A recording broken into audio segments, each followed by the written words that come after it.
আমরা প্রায় 9 থেকে 10 বছর করাচিতে ছিলাম। এরপর বাবার পোস্টিং হওয়ায় আমরা ইসলামাবাদে শিফট হয়ে যাই। আমরা সেখানে ঘর খুঁজছিলাম।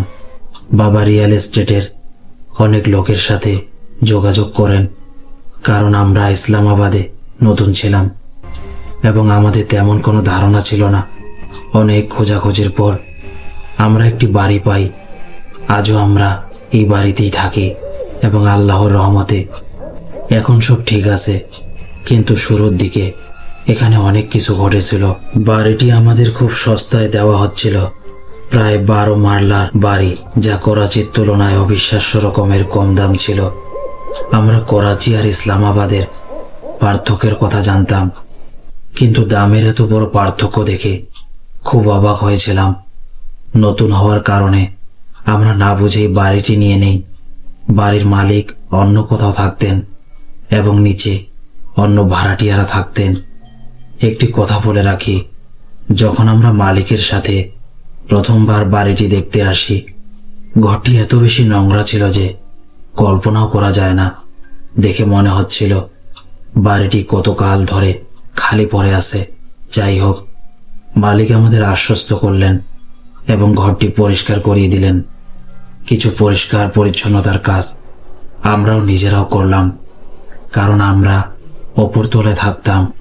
ছাদ সহ সবকিছু পরিষ্কার করার পর প্রায় 1 থেকে 1.5 সপ্তাহ সব ঠিকঠাক ছিল, কিন্তু এরপর থেকেই আমরা অদ্ভুত কিছু অনুভব করতে শুরু করলাম।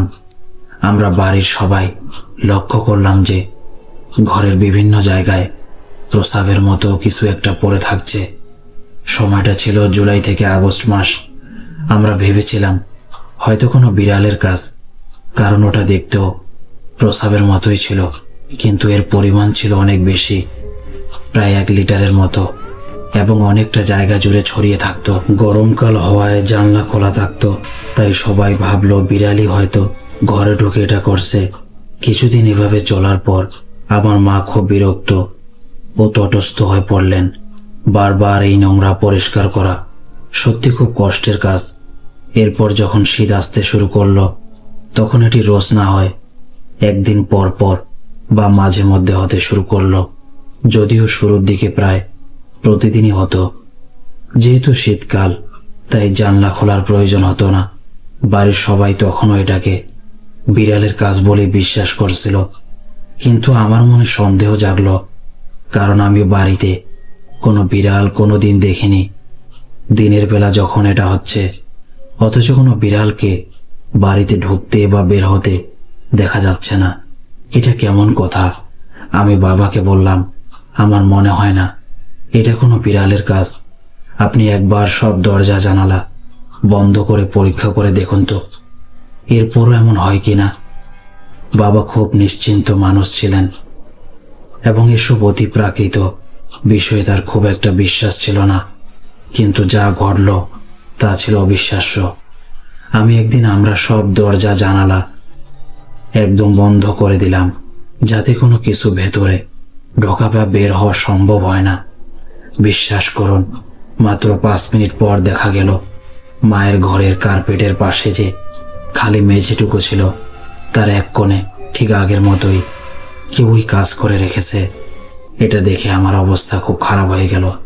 আমার মনে আগে থেকেই সন্দেহ ছিল, কিন্তু এবার আমি 100% নিশ্চিত হলাম যে এই বাড়িতে বড় কোনো সমস্যা আছে।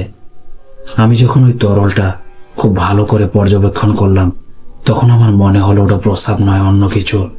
ওটা একদম দেয়াল ঘেঁষে লেগেছিল। আমি মোবাইলে টর্চ জ্বালিয়ে আবারও খুঁটিয়ে দেখার চেষ্টা করলাম। শুরুর দিকে ওটা থেকে কোনো গন্ধ আসতো না, কিন্তু আমার মা বলতেন যে যখনই তিনি এটা মোছার চেষ্টা করতেন, তখন ওটা থেকে পচা গাধার দেহের মতো তীব্র দুর্গন্ধ আসতো। আমার আরও একটা কথা মনে পড়ল, যখন এই ঘটনাগুলো খুব বাড়াবাড়ি পর্যায়ে চলে যায়, তখন আমি একটা স্বপ্ন দেখেছিলাম। আমাদের বাড়ির সামনে একটা বড় বট জাতীয় গাছ ছিল। স্বপ্নে দেখলাম সেই গাছের ওপর একটা গাধা চড়ে আছে। গাছটি ঠিক আমাদের জানলা ঘেঁষেছিল। স্বপ্নে দেখলাম গাধাটি আমাদের বাড়ির ভেতরে ঢোকার চেষ্টা করছে।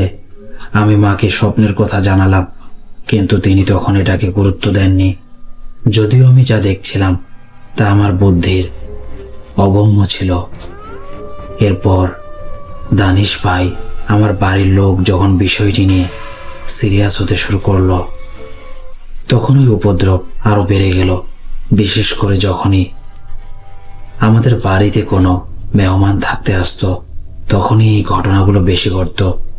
আমার মনে আছে, একবার আমার এক কাজিন বেড়াতে এসেছিল। সে আমাদের বাড়িতে ও লেভেল পরীক্ষা দেওয়ার জন্য এসেছিল। রাত তখন আনুমানিক 2:25। আমরা বসে মুভি দেখছিলাম। সময়টা আমার স্পষ্ট মনে আছে, কারণ তখন হঠাৎ বাইরের কলিং বেল বেজে উঠল। শীতকাল ছিল। আমি উঠে জানালার কাছে গেলাম এবং ব্যালকনি দিয়ে নিচে তাকিয়ে দেখলাম সেখানে কেউ নেই। প্রথমে ভাবলাম হয়তো কেউ মজা করে বাজিয়ে কোথাও লুকিয়ে পড়েছে। আমি আবার ভেতরে চলে এলাম, কিন্তু ঠিক 5 থেকে 7 মিনিট পর আবারও বেল বেজে উঠল। এবার আমার বেশ অদ্ভুত লাগলো। আমি আবার গিয়ে দেখলাম, কিন্তু এবারও কেউ নেই। রাত 2:30 বাজে, তাই পাড়ার কোনো বাচ্চা দুষ্টুমি করছে এমনটা ভাবারও অবকাশ ছিল না। ভয়ে আমার অবস্থা তখন খুব খারাপ। আমি রুমে ফিরে সোজা শুয়ে পড়লাম। আমার কাজিনকে বললাম আমি ঘুমাচ্ছি, কারণ তাকে আমি বাড়ির সব সমস্যার কথা আগেই বলেছিলাম, যদিও সে তখন গুরুত্ব দেয়নি। আমি ঘুমিয়ে যাওয়ার পর যা ঘটেছিল তা পরে আমার কাজিন আমাকে জানায়। সে বলেছিল, তুই ঘুমানোর পর আমি মুভিটা শেষ করার জন্য জেগেছিলাম। তোর ঘুমানোর মিনিট 15 পরে আবারও বেজে উঠল বেল। আমি আর দেরি না করে ল্যাপটপ বন্ধ করে সাথে সাথে শুয়ে পড়ি। অন্য একদিনের কথা, আমার এক কাজিন বোন এসেছিল। আমরা দুইজন বসে গল্প করছিলাম। ও ছিল বেডে আর আমি চেয়ারে। হঠাৎ আস্ত বেডটা নড়ে উঠল। ওর মনে হলো ভূমিকম্প হচ্ছে। আমারও তাই মনে হয়েছিল। আমি বাইরে গিয়ে চাচাদের জিজ্ঞেস করলাম যে ভূমিকম্প হয়েছে কিনা। তারা অবাক হয়ে বললেন, না তো, এমন কিছু তো হয়নি। তাদের কথা শুনেই আমি বুঝে গেলাম আসলে কি হচ্ছে। অতিথিদের তো এসব ভয়ের কথা বলা যায় না, তাই চুপ থাকলাম। কিন্তু আমি মাকে চুপি চুপি সব বললাম এবং মাও সব বুঝতে পারলেন। মেহমানরা চলে যাওয়ার পর আমরা ওই রুমে দাঁড়িয়ে কথা বলছিলাম। বেডটা ঠিক পেছনেই একটা জানালা ছিল। কথা বলতে বলতেই হঠাৎ জানালাটা এত জোরে খুলে গেল যে মা প্রচণ্ড ভয় পেয়ে গেলেন। আমি দ্রুত মাকে নিয়ে ঘর থেকে বেরিয়ে এলাম। তারপর মা ঘরে নিয়মিত সূরা বাকারা পাঠ করা শুরু করলেন, কিন্তু তাতেও কোনো কাজ হলো না। এরপর আমরা একজন আলেমের কাছে গেলাম। তিনি যখনই আমাদের বাড়ির অবস্থা পরীক্ষা করতেন, বলতেন যে বাড়ির অবস্থা ভালো নয়। আমি নিজেও যখন জিজ্ঞেস করলাম, তিনি একই কথা বললেন। এবার বাড়ির সবাই নিশ্চিত হয়ে গেল যে এখানে সত্যি কিছু আছে। প্রথমে আমরা বাড়ির মালিককে কিছু জানাইনি, কিন্তু পরিস্থিতি হাতের বাইরে চলে যাওয়ায় তাকে সব খুলে বললাম। বাড়ির মালিক তখন কাশ্মীর থেকে একজন বড় আলেম বা পীর সাহেবকে নিয়ে এলেন। ঘটনার আসল মোড় এখান থেকে শুরু হয়। সেই সময় আমার বাবা কোনো একটা কাজে কাশ্মীরে গিয়েছিলেন। আমাদের বংশগত বাড়ি কাশ্মীরে। সেই পীর সাহেব আমাদের বাড়িতে এলেন। তিনি পুরো বাড়ি ঘুরে দেখলেন, তবে আমার ঘর আর মায়ের ঘরের দিকে তার নজর ছিল সবচেয়ে বেশি। মায়ের ঘরে ঢুকে তিনি কি যেন পাঠ করতে লাগলেন এবং পর্দার আড়ালে কিছু একটা খুঁজতে থাকলেন। তখন আমি, বাড়ির মালিক আর সেই পীর সাহেব ওই রুমে ছিলাম। হঠাৎ তিনি পর্দার দিকে ক্ষীণ দৃষ্টিতে তাকিয়ে ঝেড়ে দিয়ে বললেন, আপনারা সবাই বাইরে যান। আমি ভাবলাম হয়তো আমাকে আর বাড়ির মালিককে বলছেন। মালিক বাইরে যেতে শুরু করলে আমিও তার পেছন পেছন যাচ্ছিলাম, কিন্তু তিনি আমাকে থামিয়ে দিয়ে বললেন, তুমি এখানেই থাকো। আমি কিছুটা অবাক হয়ে সেখানেই রয়ে গেলাম। এরপর তিনি আমাকে জিজ্ঞেস করলেন, বাড়িতে কোরআন মাজিদ আছে? আমি বললাম, জি আছে। তিনি বললেন, যাও নিয়ে আসো। আমি কোরআন মাজিদ নিয়ে এলাম এবং ভাবলাম এবার হয়তো আমাকেও বাইরে যেতে বলবেন। তিনি বেডের ওপর বসলেন এবং কোরআন মাজিদটি একটি বালিশের ওপর সম্মানের সাথে রাখলেন। আমি যখন ঘর থেকে বের হওয়ার জন্য পেছনে ফিরলাম। তিনি বললেন, তুমি এখানে আমার পাশেই বসো। এই শুনে আমার মনে বেশ ভয় কাজ করতে শুরু করলো। তিনি আমাকে আশ্বস্ত করে বললেন, ভয় পেও না। আমি মনে মনে ভাবছিলাম হয়তো আমার সাথে খারাপ কিছু ঘটতে চলেছে। এরপর তিনি আমাকে বললেন হাত শক্ত করে মুষ্টিবদ্ধ করতে। তিনি বললেন, তোমার শরীরে যত শক্তি আছে তা দিয়ে মুষ্টি শক্ত করো এবং চোখ বন্ধ করো। যাই হয়ে যাক না কেন চোখ খুলবে না। আমি রাজি হলাম। আমি মুষ্টি বন্ধ করা মাত্রই তিনি আমার ওপর কিছু একটা পরে ফু দিলেন। প্রথমবার তেমন কিছু অনুভব করলাম না, কিন্তু যখন তিনি দ্বিতীয়বার ফু দিলেন আমার মনে হলো কে যেন আমার কাঁধের ওপর বিশাল এক বোঝার ভার চাপিয়ে দিয়েছে। আমি তাকে বিষয়টি জানালাম। তিনি বারবার জিজ্ঞেস করছিলেন, বলো, তুমি কি কিছু দেখতে পাচ্ছ? আমার চোখ বন্ধ ছিল। সেই অন্ধকারে কি বা দেখা যাবে? আমি বললাম, না, কিছুই দেখছি না। তিনি আবারও কিছু পাঠ করে তৃতীয়বার আমার ওপর ফু দিলেন এবং জিজ্ঞেস করলেন। এবার আমার মনে হলো অনেক দূর থেকে একটা তীব্র আলো আমার দিকে এগিয়ে আসছে। সেই আলোটা দেখে আমি প্রচণ্ড ভয় পাচ্ছিলাম। আমি বললাম, হ্যাঁ, আমি আলো দেখতে পাচ্ছি। ভয়ে আমি আমার হাত ছাড়িয়ে নিতে যাচ্ছিলাম, কিন্তু তিনি আমার হাত শক্ত করে ধরে রেখেছিলেন। এরপর সেই অদ্ভুত জিনিসটি বা ছায়াটি আমার পেছন দিয়ে এসে ঠিক আমার পাশেই বসলো।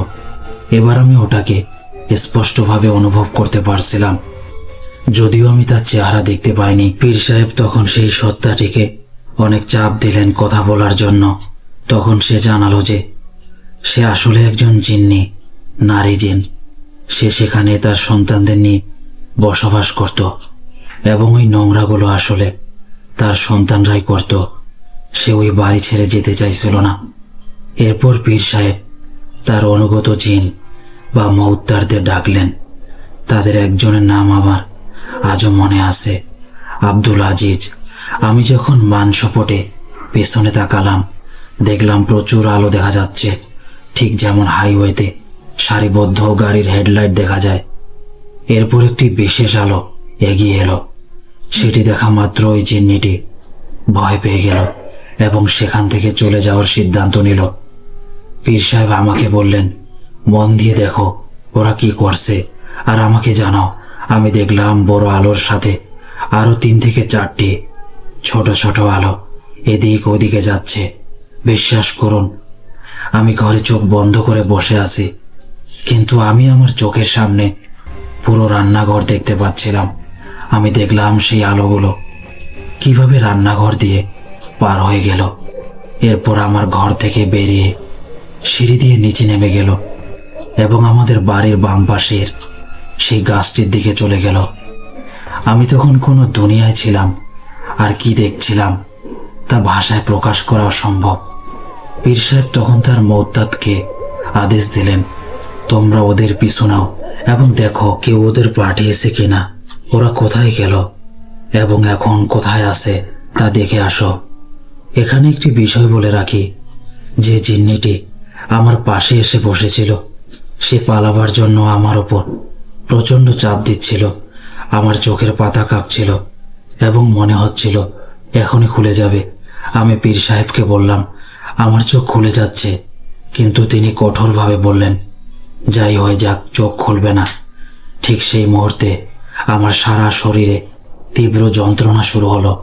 এরপর পীর সাহেব কিছু পাঠ করলেন এবং কিছুক্ষণ পর আমার সেই অসহ্য যন্ত্রণা একদম সেরে গেল।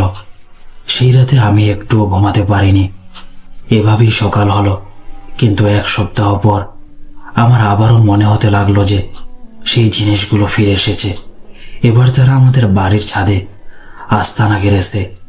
তারা আমাদের সরাসরি কোনো ক্ষতি করে না ঠিকই, কিন্তু তাদের উপস্থিতি আমি আজও অনুভব করি। এমনকি গত রাতেও আমি তা টের পেয়েছি। আমার সাথে এমন অনেক ঘটনা ঘটেছে। যখনই বাড়িতে কোনো মেহমান আসে আমি বারবার তাদের অস্তিত্ব অনুভব করি। ছাদের ওপর আমার একটা চারপাই বা খাটলি রাখা আছে, মাঝে মধ্যে ওটা টেনে নিয়ে যাওয়ার শব্দ আমি নিচে আমার ঘর থেকে স্পষ্ট শুনতে পাই, কিন্তু বাড়ির আর কেউ তা শুনতে পায় না। এখন আমি নিশ্চিত যে তারা আমাদের ছাদের ওপর পানির ট্যাঙ্কির পেছনের অংশে থাকে। এটি পীর সাহেবই আমাকে বলে দিয়েছিলেন। আশ্চর্যের বিষয় হলো আমি এখন ছাদে দাঁড়িয়েই আপনার সাথে এই কথাগুলো বলছি। আরেকটি ঘটনা বলি। একবার বাড়িতে মেহমান আসায় ঘরে জায়গা ছিল না, তাই মেহমানরা আমার রুমে শুলেন আর আমি ড্রয়িং রুমে চলে গেলাম। মাঝরাতে আমি দরজার দিকে মুখ করে শুয়ে মোবাইলে গেম খেলছিলাম। হঠাৎ দেখলাম ড্রয়িং রুমের দরজাটা পুরোটা খুলে গেল। প্রথমে আমি দরজার দিকে তাকিয়ে ভাবলাম বাবা হয়তো খুলেছেন। উঠে গিয়ে দেখলাম বাবা নিজের ঘরে অঘরে ঘুমাচ্ছেন। আমি ভয় পেয়ে মাথা নিচু করে ড্রয়িং রুমে ফিরে এলাম। দরজার দিকে আর তাকালাম না, শুধু মনোযোগ সরানোর জন্য আবার গেম খেলায় ডুবে গেলাম। একটু পর মোবাইলটা সামান্য নিচে নামিয়ে আর চোখে তাকিয়ে দেখি দরজাটা আবার খুব ধীরে ধীরে নিজে থেকে বন্ধ হয়ে গেল। এটিই ছিল আমার জীবনের সবচেয়ে ভয়ঙ্কর অভিজ্ঞতা। তো ভাই, এই ছিল আমার ঘটনা।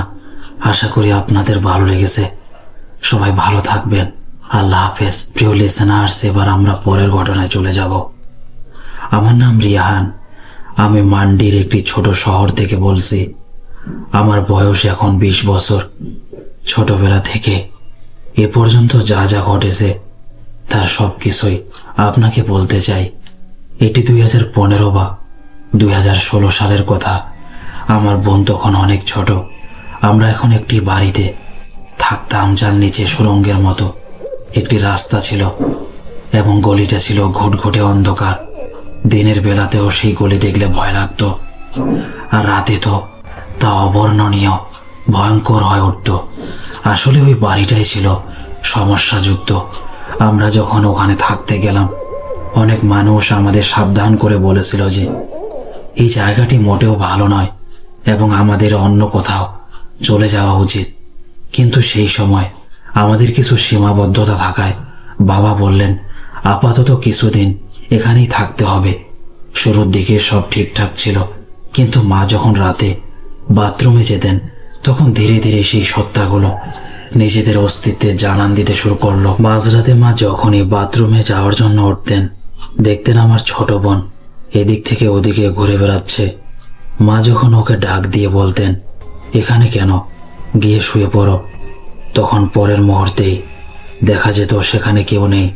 অর্থাৎ বিছানায় তাকিয়ে মা দেখতেন বোনটি অঘরে ঘুমাচ্ছে, অথচ মাত্র কয়েক সেকেন্ড আগে তিনি ওকে বারান্দায় বা অন্য ঘরে ঘুরতে দেখেছিলেন। একবার আমার বাবা ঘুম থেকে উঠে দেখেন তার পায়ের কাছে আমার ছোট ভাই বসে আছে। বাবা ওকে বললেন এত রাতে তুমি এখানে কি করছো, এদিকে আসো, শুয়ে পড়ো। কিন্তু বাবা যখন দ্বিতীয়বার সেদিকে তাকালেন, দেখলেন সেখানে কেউ নেই, অথচ আমার ছোট ভাই বাবার পাশেই অঘরে ঘুমাচ্ছিল। কিন্তু এটি তো মাত্র শুরু ছিল, সামনে আরো ভয়ঙ্কর কিছু ঘটার বাকি ছিল। আমার ছোট বোন, যার বয়স তখন মাত্র 4 মাস ছিল, একটি রোগে আক্রান্ত হয়ে মারা যায়। আমাদের বাড়িতে 2টি ঘর ছিল এবং আমরা 2টো চারপাই বা খাটলে একসাথে জুড়ে শুতাম। আমাদের সাথে আমার ফুপুও থাকতেন। আমার বোনের মৃত্যুর 6 দিন পরের কথা। এক রাতে ফুফু আমাকে বললেন আজ আমি সারা রাত জেগে থাকব। আমি বললাম আচ্ছা ঠিক আছে। এরপর সবাই ঘুমিয়ে পড়ল এবং আমিও ঘুমিয়ে গেলাম। রাত তখন আনুমানিক 2:30। আমি তখন খুব ছোট ছিলাম। হঠাৎ আমার ঘুম ভেঙে গেল এবং আমি মাথার দিকে তাকিয়ে দেখলাম ফুফু জেগে আছেন। আমি অবাক হলাম যে তিনি সত্যি সারা রাত জাগতেছেন কিনা। আমি উঠে তাকে ডাক দিলাম এবং হাত দিয়ে স্পর্শ করার জন্য হাত বাড়ালাম। যেই আমি হাত বাড়ালাম, বিশ্বাস করুন আমার হাত তার শরীরের এপার থেকে ওপার হয়ে গেল এবং তিনি ছাইয়ের মতো হয়ে বাতাসে উড়ে মিলিয়ে গেল। ভয়ে আমার কলিজা ফেটে যাওয়ার উপক্রম হলো। আমি নিচে তাকিয়ে দেখি ফুফু সেখানে গভীর ঘুমে আচ্ছন্ন। আমি তাড়াতাড়ি তাকে টেনে তুললাম এবং জড়িয়ে ধরে কাঁদতে শুরু করলাম। ফুফু যখন জিজ্ঞেস করলেন কি হয়েছে, আমি তাকে সব বললাম। তিনি আমাকে সান্ত্বনা দিতে লাগলেন। ঠিক সেই মুহূর্তে আমার মনে হচ্ছিল কেউ আমার পিঠে নখ দিয়ে আঁচড় কাটছে। আমি ফুপুকে এটা বলা মাত্রই তিনি আমাকে জড়িয়ে ধরলেন এবং তিনি আমার পেছনে একটি কালো ছায়া দেখতে পেলেন, যা মুহূর্তের মধ্যে গায়েব হয়ে গেল। আমাদের চিৎকার করার মতো শক্তিটুকুও তখন ছিল না। কোনো মতে রাতটা পার করে সকালে বাবাকে বললাম, আমরা আর এখানে থাকবো না, এটা খুব ভয়ঙ্কর জায়গা। বাবাও রাজি হলেন এবং আমরা সেখান থেকে চলে গেলাম। সেই বাড়ির মালিক খুব ভালো মানুষ ছিলেন। তিনি নতুন একটি অংশ তৈরি করেছিলেন। তিনি বাবাকে আবার অনুরোধ করলেন ফিরে আসার জন্য। তিনি বললেন, আপনারা খুব ভালো মানুষ, আপনারা আবার ফিরে আসুন। আপনাদের সামর্থ্য অনুযায়ী যা ভাড়া দিতে পারেন তাই দেবেন। মালিকের অনুরোধে আমরা আবারও সেই বাড়িতে ফিরে এলাম। কিছুদিন সব কিছু ঠিকঠাক কাটল। একদিন আমার এক কাজিন বেড়াতে এলো। আমরা অবশ্য অতি প্রাকৃত বিষয় নিয়ে অনেক আড্ডা দিচ্ছিলাম। রাত তখন 2টা বা 2:30। কাজিন বলল ওর বাথরুমে যেতে হবে। আমি বললাম আমারও যেতে হবে, চলো যাই। আমাদের ঘরের সামনেই উঠোন ছিল। প্রথমে কাজিন বাথরুমে গেল আর আমি চারপাইয়ে বসে মোবাইল টিপছিলাম। ও বেরিয়ে আসার পর আমি ভেতরে গেলাম। হঠাৎ বাইরে থেকে ওর আওয়াজ শুনতে পেলাম, রেহান জলদি কর। আমি ভাবলাম না জানি ওর কি হয়েছে। আমি দ্রুত বেরিয়ে ওকে জিজ্ঞেস করলাম, কি হয়েছে রে? ও বলল, কিছুই তো না। আমি বললাম, তুই তো আমাকে এখনই ডাকলি। ও অবাক হয়ে বলল, আমি তো তোকে ডাকিনি, তোর হয়তো মনের ভুল। আমি নিশ্চিত ছিলাম যে এটা মনের ভুল নয়, কারণ কি ও বাথরুমের দরজাও খটখট করেছিল এবং আমাকে নাম ধরে ডেকেছিল। আমরা দুইজন ভয়ে দৌড়ে ঘরে ঢুকে গেলাম। সে রাতে সম্ভবত কিছু একটা খাওয়ার কারণে আমার পেট খারাপ হয়েছিল, তাই আমাকে রাতে 2 থেকে 3 বার বাথরুমে যেতে হয়েছিল। রাত যখন 3টা, আমি বাথরুমে থাকা অবস্থায় হঠাৎ বাইরে থেকে আমার চাচার গলা শুনতে পেলাম, রিহান জলদি কর। আমি দ্রুত ফ্রেশ হয়ে বেরিয়ে এলাম, কিন্তু বাইরে কেউ ছিল না। আমি আর এক মুহূর্ত দেরি না করে দৌড়ে নিজের ঘরে এলাম এবং কম্বল মুড়ি দিয়ে শুয়ে পড়লাম। কম্বল মুড়ি দিয়ে শুয়ে থাকলেও আমার মনে হচ্ছিল কেউ একজন আমার মাথার কাছে বসে আছে এবং আমি স্পষ্ট চুরির শব্দ শুনতে পাচ্ছিলাম। সেই রাতটিও প্রচণ্ড আতঙ্কের মধ্যে কাটল। আমাদের ওখানে একটি কবরস্থান আছে। একবার আমি আমার কাজিন সেখান দিয়ে ফিরছিলাম। কবরস্থানের ভেতর দিয়ে একটা শর্টকাট রাস্তা ছিল। আমার কাজিন জেদ ধরল ওখান দিয়ে যাবে। রাত তখন 11:30। প্রথমে আমি মানা করলেও দেরি হয়ে যাচ্ছে ভেবে রাজি হলাম। কবরস্থানের ভেতর দিয়ে আসার সময় প্রথমে কিছু অনুভব করিনি, কিন্তু হঠাৎ কাজিন বলল, মনে হচ্ছে কেউ আমাদের পেছনে আসছে। আমরা খুব একটা গুরুত্ব না দিয়ে হাঁটতে থাকলাম। যখন গন্তব্যের কাছাকাছি চলে এসেছি তখন পেছন থেকে কেউ আমাদের ডাক দিল। আমরা যখন পেছনে ফিরে তাকালাম দেখলাম এক দীর্ঘকায় মূর্তি, যার চেহারা ছিল বীভৎস ও ভয়ঙ্কর। তাকে দেখে আমরা যে দৌড় দিয়েছিলাম তা আর থামেনি। তখন আমার বয়স ছিল 18 বছর। সেই ঘটনার পর আমি আর আমার কাজিন দুজনেই 1 সপ্তাহ জ্বরে ভুগেছিলাম। এর 4-5 দিন পরের কথা। আমি আমার কাজিনের সাথে ছাদে দাঁড়িয়ে কথা বলছিলাম। ছাদের এক কোণে কিছু ইট রাখা ছিল। রাত তখন 12টা এবং দিনটি ছিল বৃহস্পতিবার। ওই রাতে বাবা কাজ থেকে ফিরতে একটু দেরি করেছিলেন। প্রায় 11টা কি 12টার দিকে তিনি বাড়ি ফেরেন। সবাই নিচের রাতের খাবার খাচ্ছিল আর আমি ছাদে একা ছিলাম। রাতটি ছিল বেশ অন্ধকার। কথা বলতে বলতে হঠাৎ আমার নজর ডান দিকের সেই ইটের স্তূপের ওপর পড়ল। আমার মনে হলো ওই ইটের ভেতর থেকে একটা মানুষের মাথা ধীরে ধীরে বেরিয়ে আসছে। দৃশ্যটি এতটাই ভয়ানক ছিল যে মনে হচ্ছিল আমার শরীর থেকে প্রাণ বেরিয়ে যাচ্ছে। যার মুখটা ছিল পোড়া মাংসের মতো বীভৎস আর চোখগুলা ছিল টকটকে হলুদ। প্রথমে ভেবেছিলাম হয়তো কোনো আবর্জনা পড়ে আছে, কিন্তু যখন ভালো করে তাকালাম আমার জান বেরিয়ে যাওয়ার উপক্রম হলো। মনে হচ্ছিল সেটি এক দৃষ্টি আমার দিকে তাকিয়ে আছে। আমি প্রচণ্ড ভয় পেয়ে বিকট চিৎকারে মা বলে ডাক দিলাম। আমাদের ছাদ থেকে নিচে নামার রাস্তা খুব একটা বড় নয়, কিন্তু সেই মুহূর্তে মনে হচ্ছিল পথ আর শেষই হচ্ছে না। আমি যখন দৌড়াচ্ছিলাম আমার পেছন থেকে অট্টহাসির শব্দ আসছিল। মনে হচ্ছিল 3 থেকে 4 জন লোক মিলে একসাথে হাসছে। আমার চিৎকার শুনে সবাই ঘর থেকে বেরিয়ে এলো। ভয়ে আমার মুখ ফ্যাকাশে হয়ে গিয়েছিল এবং আমি শুধু কেঁদেই যাচ্ছিলাম। মুখ দিয়ে কোনো কথা বের হচ্ছিল না। সেই দৃশ্যটি মনে পড়লে আজও আমার আত্মা কেঁপে ওঠে। পরে যখন মাকে সব কথা খুলে বললাম, মা রেগে গিয়ে বললেন, তোরা নির্ঘাত মোবাইলে কোনো কথা বলেছিস উল্টাপাল্টা বা কাজ করেছিস, তাই ওরা নিজেদের অস্তিত্ব দেখিয়েছে। এখন আমি খুব ভয় পাই। ছোট ছোট জিনিসেও আমি আতকে উঠি। সেই দিন মা আর বোন মিলে ওই ছাদেই কার্পেট ধরছিল।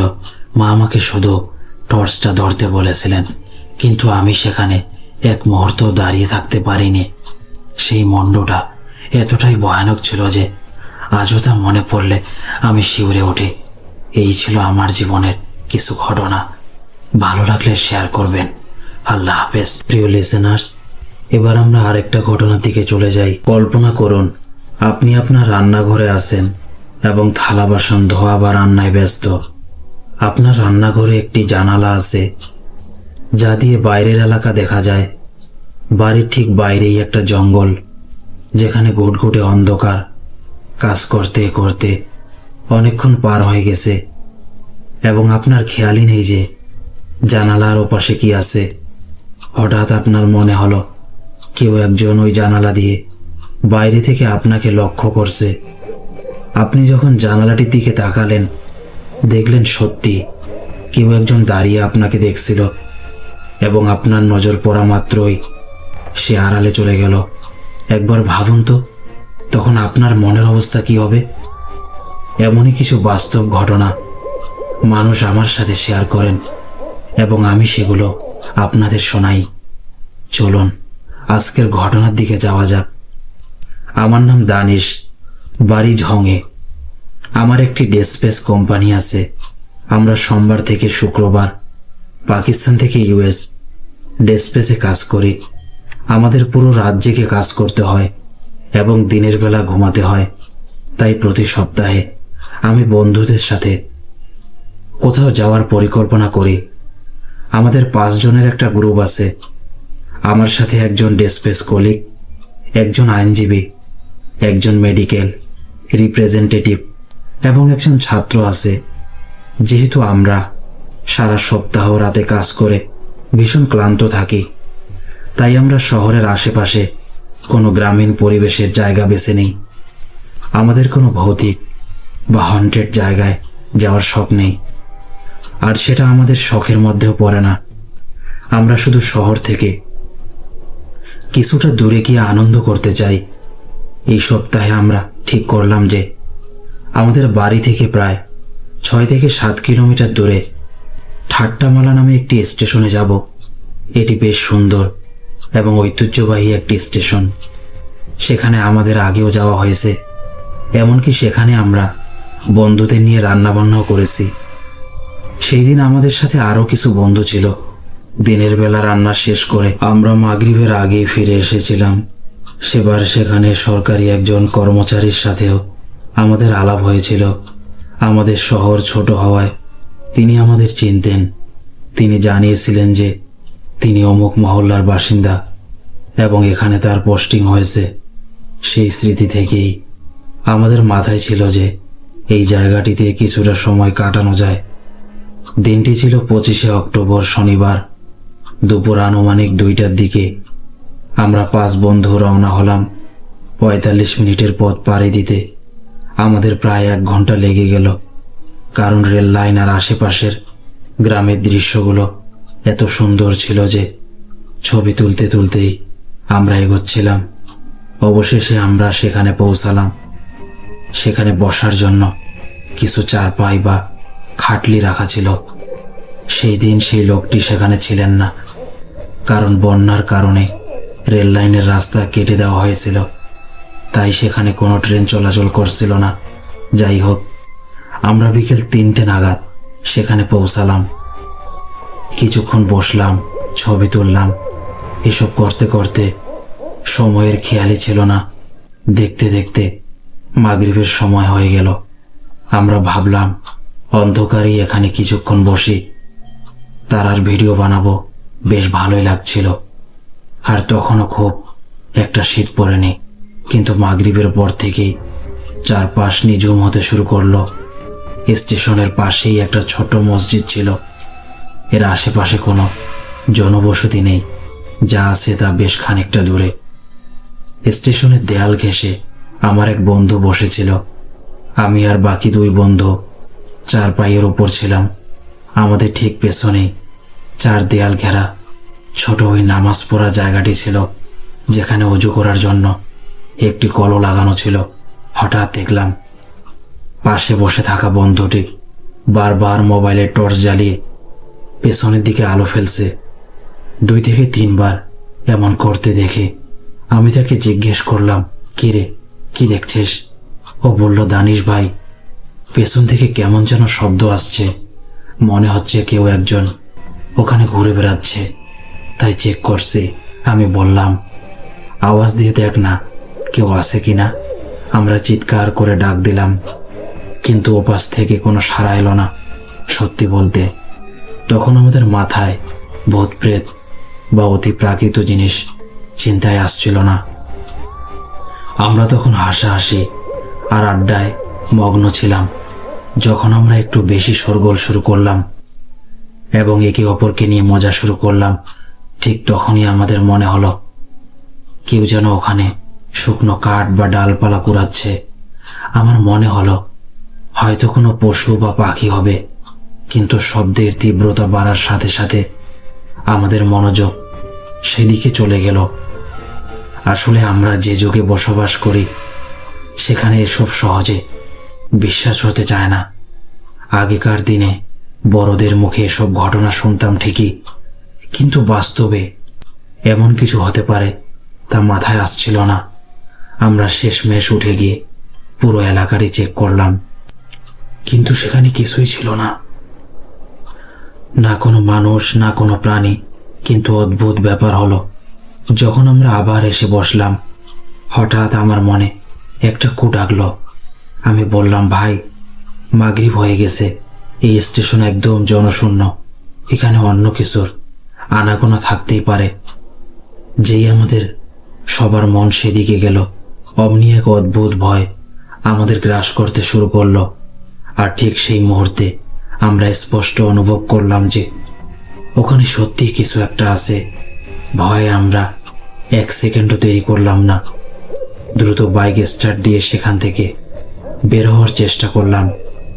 যতক্ষণ না আমরা নিরাপদ জায়গায় পৌঁছালাম, সেই ভয় আমাদের পিছু ছাড়ছিল না। জনমানবহীন গ্রামীণ রাস্তা দিয়ে ফেরার সেই সময়টুকু ছিল বিভীষিকাময়।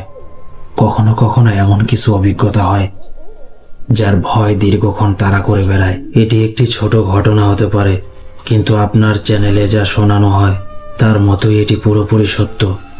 আমার মনে হয় আমরা যেখানে শোরগোল করে তাদের শান্তিতে ব্যাঘাত ঘটিয়েছিলাম, আর তাই তারা তাদের অস্তিত্বের জানান দিয়ে আমাদের সেখান থেকে চলে যেতে বাধ্য করেছিল। এরপর থেকে আমরা মাঝে মাঝে মজা করে বলি যে আবার ওখানে যাব, কিন্তু সত্যি বলতে ওইদিকে যাওয়ার সাহস এখন আর আমাদের কারোরই নেই। আমি ভাবছিলাম ওই কর্মচারীর সাথে আমি পরে যোগাযোগ করব এবং তাকে জিজ্ঞেস করব যে যখন তিনি সেখানে থাকতেন তখন তার সাথেও এমন কিছু ঘটেছিল কিনা।